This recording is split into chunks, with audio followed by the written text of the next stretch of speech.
Mucho gusto en saludarlos en este nuestro programa Construyendo la Verdad. Soy Benito Balam y Manuel de Anda, y vamos a tocar el tema que habíamos quedado de tocar en esta ocasión, que es el voto y las elecciones.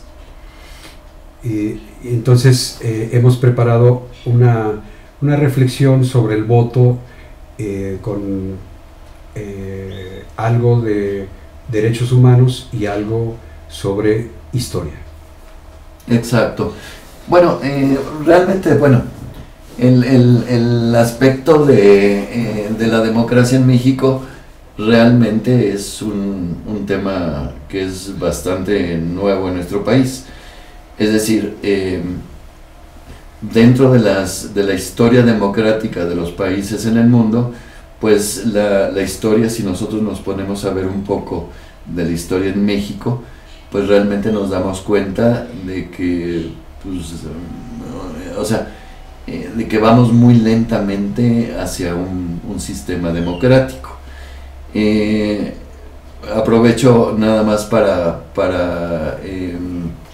hacerles saber a los que nos estén escuchando y viendo que en YouTube pueden encontrar una serie de documentos filmados de muy buena calidad, haciendo una recuperación de la democracia en México. Se llama México, Historia de su Democracia. Son varios documentales que está comentado por gente de primer nivel, historiadores, políticos, etcétera, gente de muy buen nivel, y que realmente nos da una visión muy clara de la historia de la democracia en México.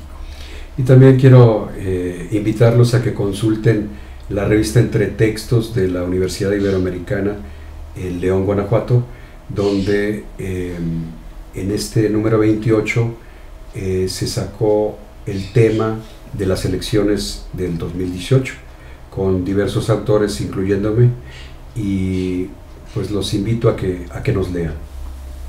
Muy bien, creo que es fundamental tocar el tema de lo que significa el voto y las elecciones en este 2018, y el contexto histórico es fundamental. Es decir, no podemos realmente entender qué es lo que está sucediendo en este momento si no es a la luz de la historia, a la luz de lo que ha ocurrido anteriormente. Entonces sí es muy importante pues este llamado que estamos haciendo a que se revise un poquito esos documentos, a que se revise la historia, a que realmente nos sumerjamos un poco en el conocimiento de los aspectos democráticos específicamente en nuestro país, y darnos una idea de ello, porque de esa manera es más fácil que entendamos nuestra responsabilidad histórica que tenemos en este momento para ejercer el voto y ejercer una elección responsable, considerando que nuestro voto pues es nuestra voz, pero al mismo tiempo nuestro voto tiene una repercusión social. Claro, sí. Recordando en la historia del siglo pasado, la lucha de Francisco I. Madero fue justamente sufragio efectivo, no reelección, que él llevó a cabo una campaña presidencial en disputa con Porfirio Díaz, que ya llevaba más de 30 años en el poder, y que cuando terminó, o antes de que terminara el proceso electoral, lo encarceló, y desde ahí se fue fraguando todo lo que sería la historia de la Revolución Mexicana desde el 20 de noviembre, al cual llamó Madero. Esto significa que el voto en nuestro país tiene especialmente importancia en tanto lo que es el sufragio efectivo y la no reelección. Ambos están entrelazados de una manera muy especial. Es decir, no basta el sufragio efectivo en la historia de la conciencia nacional si se conserva la reelección. Y lo que sucedió posteriormente, después de la revolución, es que empezamos con ciertas dificultades para aplicar el sufragio efectivo, porque el sistema electoral, aunque ya no se repitió la reelección de un solo presidente, sí se repitió la reelección de un solo partido. Claro. Y el presidente en turno era el que iba nombrando a su sucesor. Claro. Sí, esto, de hecho, digo, la verdad es que sigue ocurriendo hasta nuestros días. Es decir, el sistema político, la familia política, por decirlo así, de los que ostentan el poder, pues realmente casi vienen a constituir como una especie de monarquía, porque se están pasando el poder unos a otros y a veces son hasta familiares entre ellos. Obviamente que eso no es lo que se pretende en un país democrático. En un país democrático el acceso a los puestos públicos, al ejercicio del poder público para servir a los demás, pues obviamente debe de estar abierto a toda la ciudadanía, y todos tenemos y deberíamos tener ese derecho de poder acceder a un puesto político, por ejemplo, con más facilidad. Y ahora vemos cómo poder acceder es muy difícil, a menos que estemos en esas familias, ¿verdad? En esos grupos privilegiados. Exactamente. Entonces, esto es importante reflexionarlo. Ahora, sí tenemos que tener mucha conciencia en el sentido de que el voto y el elegir a nuestros gobernantes es un derecho. Claro. Es decir, no es nada más una dádiva ni cosas por el estilo, sino es un derecho innato, está dentro de los derechos políticos y dentro de los derechos humanos. Entonces, tener en cuenta eso. Yo creo que eso es fundamental, no perderlo, ¿no? Sí, e históricamente el derecho se va moldeando según el sistema jurídico, pero también se va ejerciendo a través de la participación y la movilización de la ciudadanía, ¿verdad? Justamente es un crecimiento no solamente del poder gubernamental de crear un sistema electoral, sino del poder de los gobernados en tener cada vez más la capacidad de ejercer ese derecho. Por ejemplo, cuando hacemos en la historia la reflexión del año de 1988, justamente hace 30 años, cuando surge la corriente democrática en el PRI, encabezada por Cuauhtémoc Cárdenas, que luego se convierte en Frente Democrático Nacional con los partidos de izquierda, y por otro lado el Partido de Acción Nacional, encabezado por Manuel Cloutier, emerge un poder de los electores, es decir, un poder ciudadano, ¿verdad?, en ciernes, fuera del sistema electoral tradicional. Claro. Que sorprende, ¿verdad?, al mismo sistema priista, y que no encuentra la forma de contener, de controlar y de cooptar como anteriormente lo venía haciendo.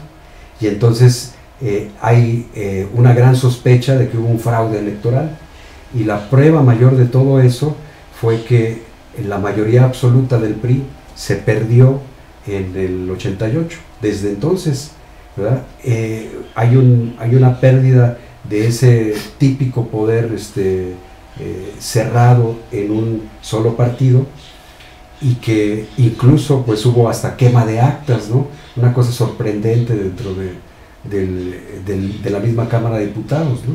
Es decir, no desaparecieron las pruebas fehacientes para cotejar, claro, si había habido en años posteriores, ¿verdad?, fraude o no. Entonces todas esas pistas nos indican que hubo una crisis verdaderamente política dentro del sistema electoral típicamente mexicano, y una emergencia del electorado, es decir, de parte de los gobernados, para hacer valer su voto, hacer valer su voz. Y yo creo que ese es algo que estamos ganando desde entonces, ¿no? Desde el 88 para acá, la emergencia ciudadana ha sido cada vez mayor. Claro. No solamente de los candidatos de los partidos, sino por la movilización, por la conciencia de decir sí, mi voto vale, y yo no voy a regalar, no voy a vender mi voto, sino voy a votar por quien yo considero que es el mejor y que voy a cuidar mi voto, ¿no? Claro. Esto que comentas es muy importante porque, por ejemplo, de lo que está ocurriendo actualmente en el 2018, vemos cómo la historia no se repite, es decir, va teniendo una evolución lineal. Por ejemplo... No necesariamente lineal, ¿no? Sino con varios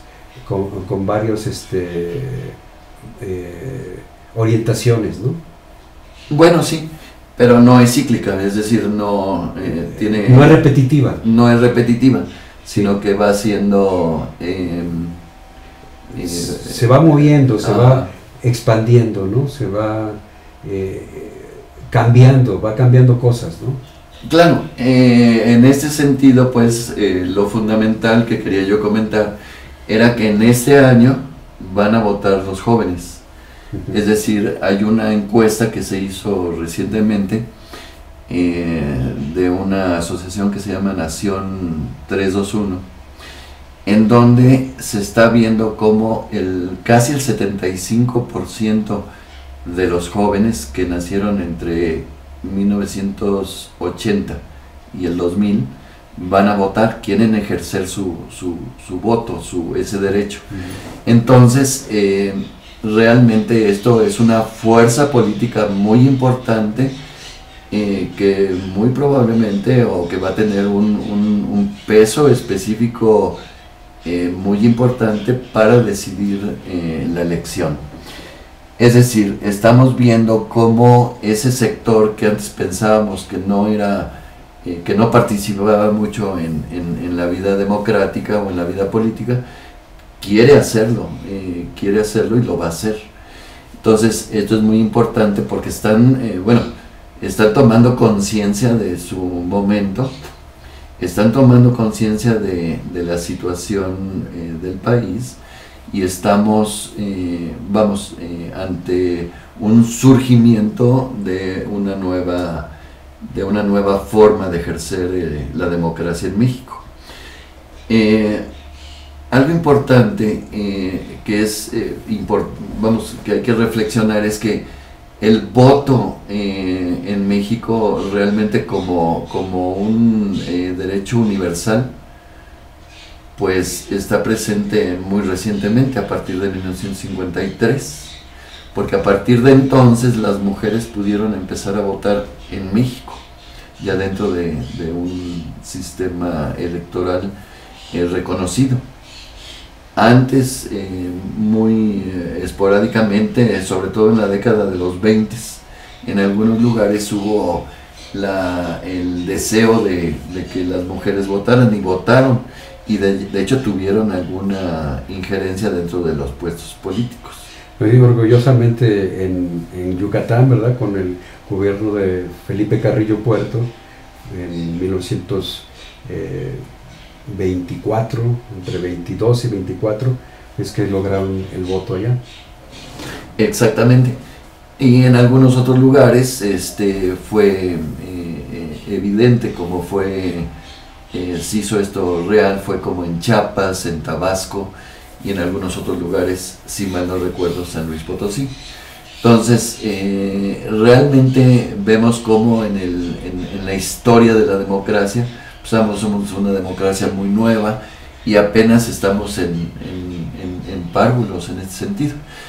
Sin embargo, es fundamental seguir hacia una maduración de la democracia, y considerar pues también que el voto de una de una persona que lo emite, pues es su voz, pero que esa voz también tiene una repercusión general o social. Y en ese sentido pues tenemos que tener una responsabilidad muy clara al emitir el voto, y no pensar nada más como en nuestro beneficio personal, sino en el beneficio social y bueno, finalmente en el beneficio de nuestra nación, de México.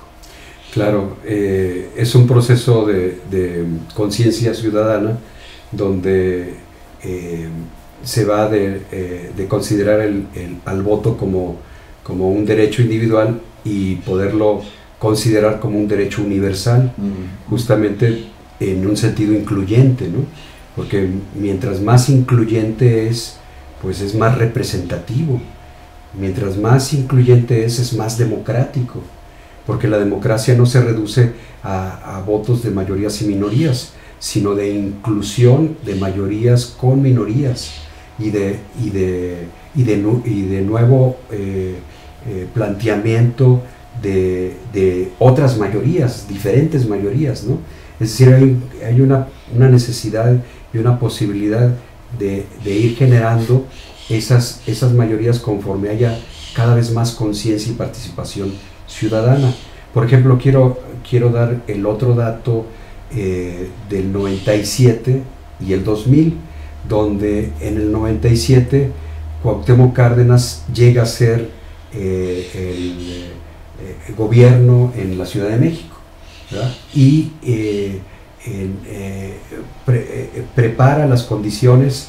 En ese entonces los partidos de oposición ganan la mayoría dentro de los representantes, y el PRI se convierte en la primera minoría. O sea, ya no solamente deja de ser mayoría absoluta como en el 88, sino que en el 97 se convierte en la primera minoría. Es decir, pasa a ser un importante poder, pero ya no el poder absoluto. Y entonces empieza a haber también otro proceso de reformas electorales que permiten otro tipo de alianzas durante toda esa década de los 90s entre PRI y PAN, donde se van dando fundamentalmente las llamadas concertaciones. Y esas concertaciones donde no era solamente por el voto en el cual iban a llegar a los puestos, sino ya era por los pactos que se daban entre ellos.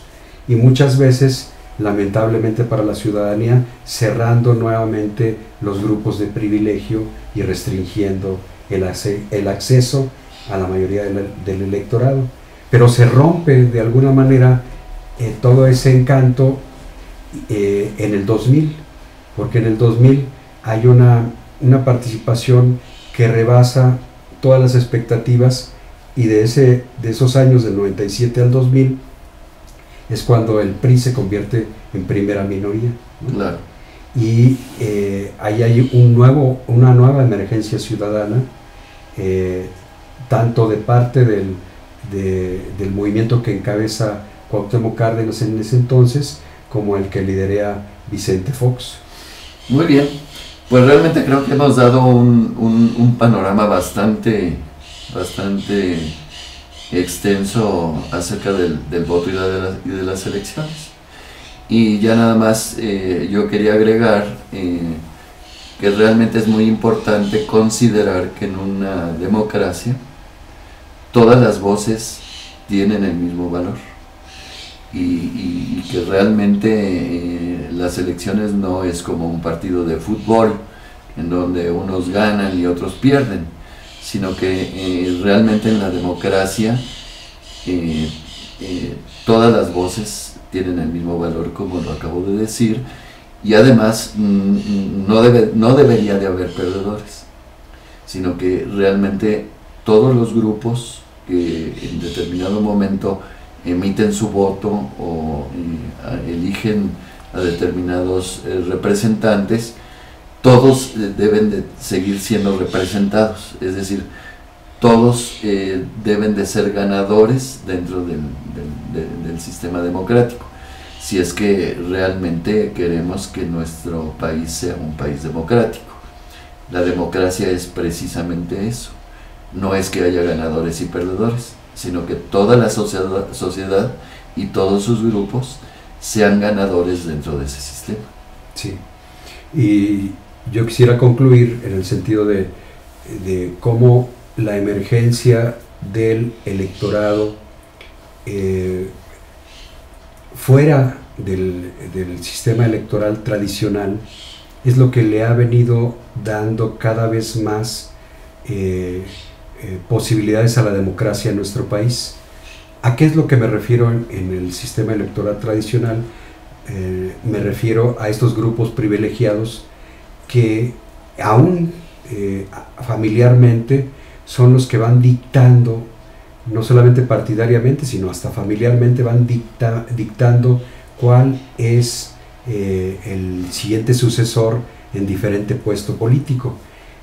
Y la emergencia del electorado fuera de esos grupos de privilegio se ha venido dando a través de estas oleadas que podríamos llamar en la historia y en la cual estamos presentes hoy en día. No solamente la democracia se construye con los de arriba, la democracia se construye con los de arriba, pero también con la participación de los de abajo, y fundamentalmente porque los de abajo les van poniendo límites a los de arriba. Es decir, la democracia ahora sí que es un contrapeso entre los gobernantes y los gobernados. Los gobernantes que se tienen que ir alineando a un Estado de Derecho, y solamente se pueden alinear en ese sentido mientras los gobernados pongamos los límites necesarios en la rendición de cuentas, en la transparencia y en el seguimiento por vía de nuestros propios medios y organización independientes en los grupos de poder. Muy bien, pues realmente creo que ha sido muy interesante el poder platicar contigo. Soy Manuel de Anda y me despido y los saludo a todos. Muy agradecido también por su escucha y los invitamos a su participación en este programa. Gracias.